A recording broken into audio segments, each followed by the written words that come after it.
Olá pessoal, vamos resolver agora um exercício que vai facilitar muito o entendimento para a prova 2. O exercício que nós vamos resolver é do livro Circuitos Polifásicos, dos autores Wilson Gonçalves e Francisco Damasceno. Esse exercício é o exemplo 7.1 deste livro. O exercício 7.1 pede o seguinte: supondo um curto fase terra na linha 2 do diagrama que nós vamos apresentar no próximo slide, pede-se as correntes de curto-circuito no ponto de falta, admitindo curto-circuito franco. Letra B, as correntes de curto-circuito no gerador. E letra C, as correntes de curto-circuito no ponto de falta, só que agora admitindo uma resistência de defeito igual a 5 ohms. O circuito é o que nós estamos vendo. Devemos verificar sempre no desenho do circuito elétrico quais são as ligações dos transformadores e quais são as ligações dos geradores, porque isso vai impactar diretamente no circuito de sequência zero. Então vamos resolver a letra A, determinação das correntes de falta no ponto de falta. Primeira coisa que nós temos que fazer, voltando lá para o nosso diagrama, é transformar todo mundo para uma mesma base em PU. Observe que todos os equipamentos têm a sua própria potência e a sua própria tensão. Então vamos primeiro representar todos sob uma mesma base. A base adotada será de 1000 MVA para a potência e as tensões nominais nas barras. Observe que as tensões obedecem à relação de transformação dos transformadores. Então, transformando a impedância do gerador da barra 1 e do transformador da barra 1,2, depois as linhas de transmissão entre as barras 2, 3,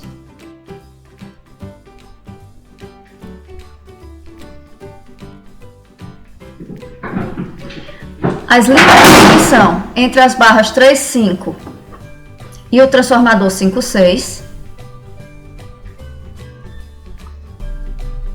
E por fim, o transformador 3, 4 e o gerador da barra 4.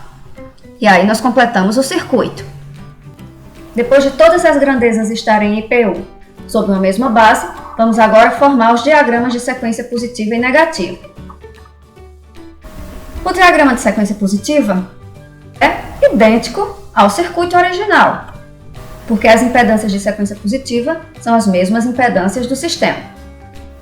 O diagrama de sequência negativa é idêntico ao diagrama de sequência positiva, apenas retirando as fontes de tensão. Vamos agora determinar o diagrama de sequência zero. Vamos por partes. Primeiro, o gerador G1, gerador da barra 1. Vamos nos lembrar que o circuito de sequência de um gerador ele é composto da impedância de sequência zero mais 3 vezes a impedância de aterramento. Então, para o gerador da barra 1, o seu circuito de sequência será composto da impedância interna do gerador mais 3 vezes a impedância do neutro. Vocês podem perceber que não foi dado valor para essa impedância do neutro e ela ficou literal. Vocês já vão ver por que esse valor não será necessário. Vamos passar então agora ao diagrama do transformador. Da nossa aula sobre circuito de sequência de transformadores, nós vimos o diagrama didático das ligações do transformador. Esse diagrama, dependendo da ligação do transformador, nos ajuda a montar as ligações de sequência zero do transformador. Então, voltando para o nosso diagrama, nós vemos que o transformador entre as barras 1, 2 é um transformador ΔY aterrado.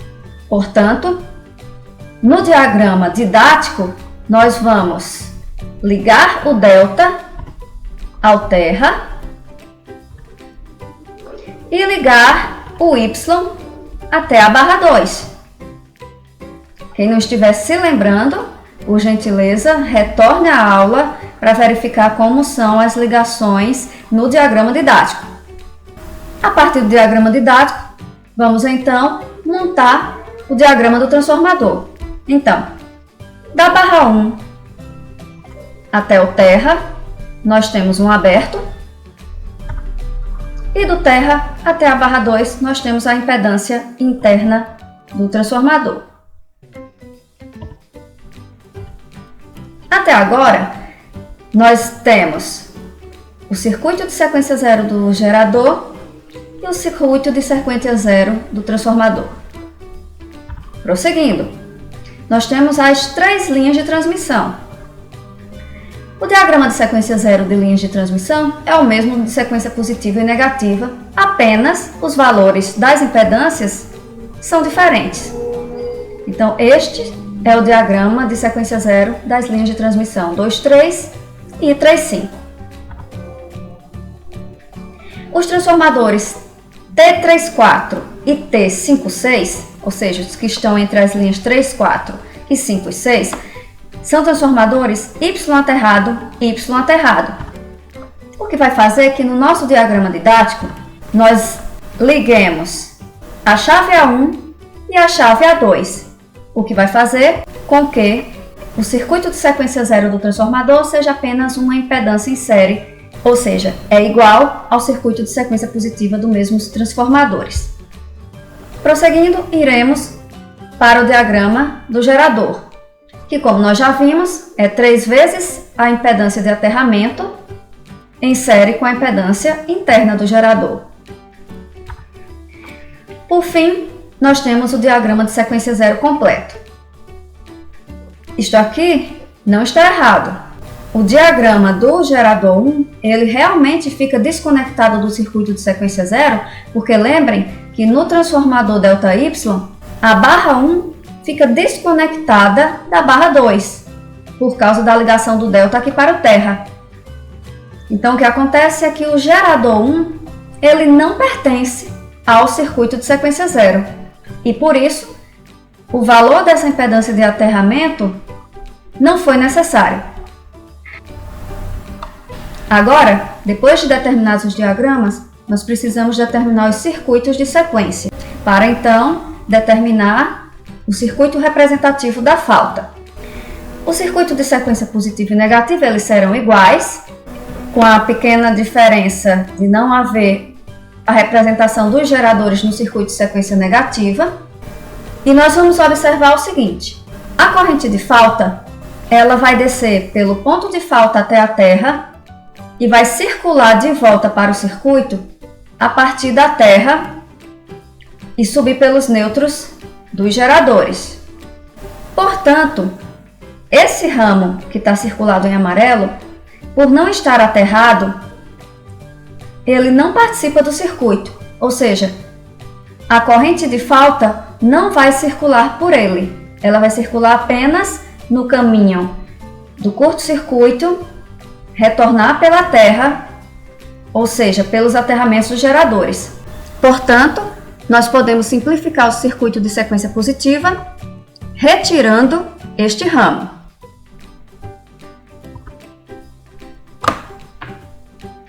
Vamos simplificar ainda mais o circuito. Precisamos determinar a impedância de TVNAN de sequência positiva vista pelo ponto de falta. Então vamos àquele diagrama que eu gosto de fazer.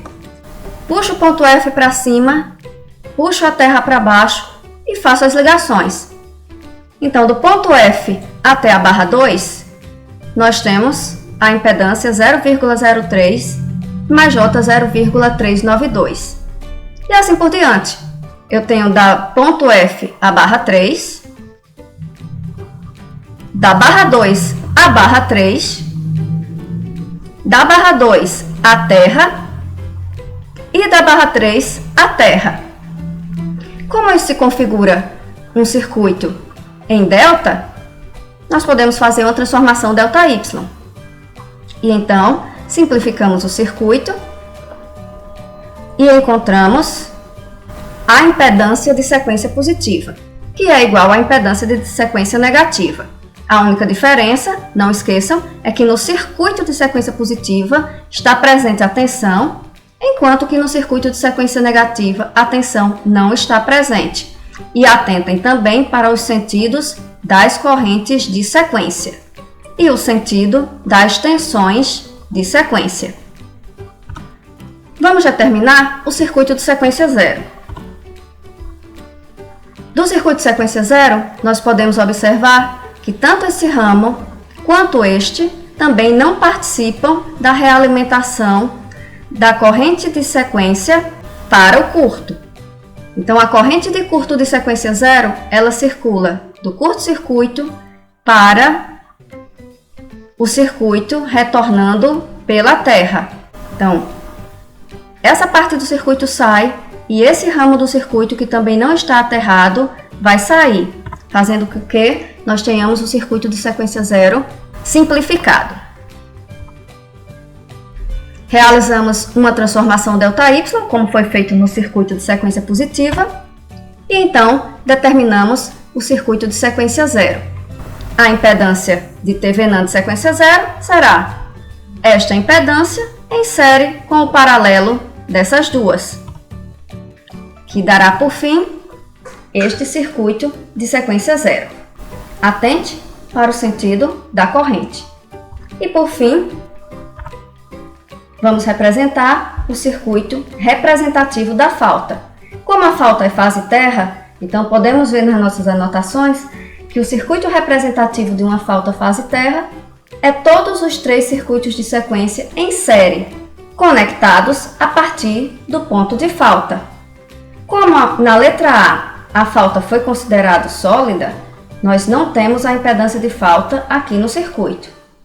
E agora, para determinar as correntes de falta, nós vamos resolver o circuito representativo da falta, que fará com que as correntes de sequência 0, 1 e 2, ou 0 positiva e negativa, sejam iguais a 1,7 com ângulo menos 85,5 PU, o que vai fazer com que a corrente de falta da fase A seja 3 vezes IA0 e as correntes de falta das fases B e C sejam iguais a 0. A questão B pedia a determinação das correntes de falta no gerador da barra 1. Ora, a falta ela circula no meio da linha. Acontece que para chegar na linha, o gerador passou por um transformador. Então, obviamente, no terminal do gerador, a corrente não é igual à corrente da linha de transmissão. E é justamente isso que nós queremos saber, qual é a corrente que está circulando nos terminais do gerador. Para isso, nós devemos obter as correntes de sequência lá no gerador.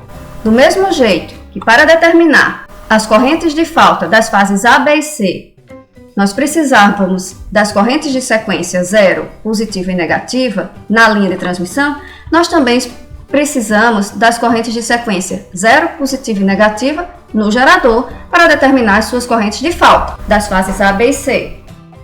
Na barra 1, ou seja, no gerador, não existe corrente de sequência 0.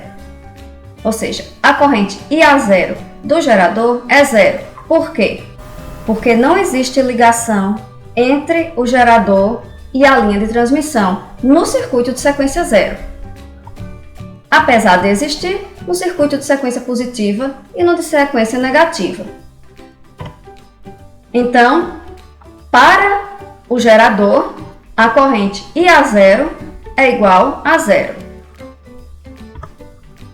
A corrente de sequência positiva do gerador é a parcela que circula no gerador da corrente de falta.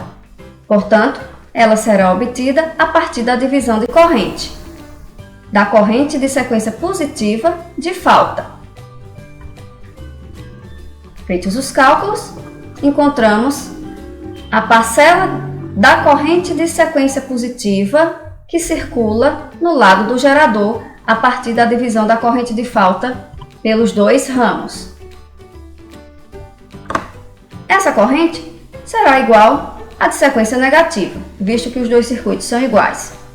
E, portanto, para determinar a corrente de fase, nós vamos somar a corrente de sequência zero do gerador, que é 0, mais a corrente de sequência positiva do gerador, mais a corrente de sequência negativa do gerador, para encontrar a corrente da fase A. Para encontrar a corrente na fase B do gerador, somaremos a corrente de sequência 0 mais alfa ao quadrado IA1 mais alfa IA2. Para a fase C, IA0 mais alfa IA1 mais alfa ao quadrado IA2. De onde vêm essas expressões? Da matriz de transformação de componentes simétricas. Se quisermos saber que valores são esses em quiloamperes, basta multiplicar pela corrente base que circula no gerador. Letra C. Vamos repetir o exercício A. Entretanto, agora haverá uma impedância de falta igual a 5 ohms. A resolução desse problema é bem simples. A primeira coisa que devemos fazer é transformar a impedância para a mesma base em PU, que vai dar 0,02 PU. E então, como nada mais mudou, apenas a impedância de falta, o circuito representativo da falta será como o que vocês estão vendo. A única diferença para o caso da letra A é que a impedância de falta vai entrar 3 vezes aqui no circuito para representar a corrente de falta que circula pela terra. E então, feitos os cálculos, que serão praticamente idênticos aos da letra A, com a única diferença de que agora nós teremos no circuito sequência a soma da impedância sequência 0, a impedância de sequência positiva negativa e da impedância de falta. E então podemos calcular as correntes de falta da mesma forma que na letra A. E é isso, pessoal. Espero que esse exercício tenha ajudado vocês a compreender o cálculo de faltas no sistema elétrico de potência. Até logo!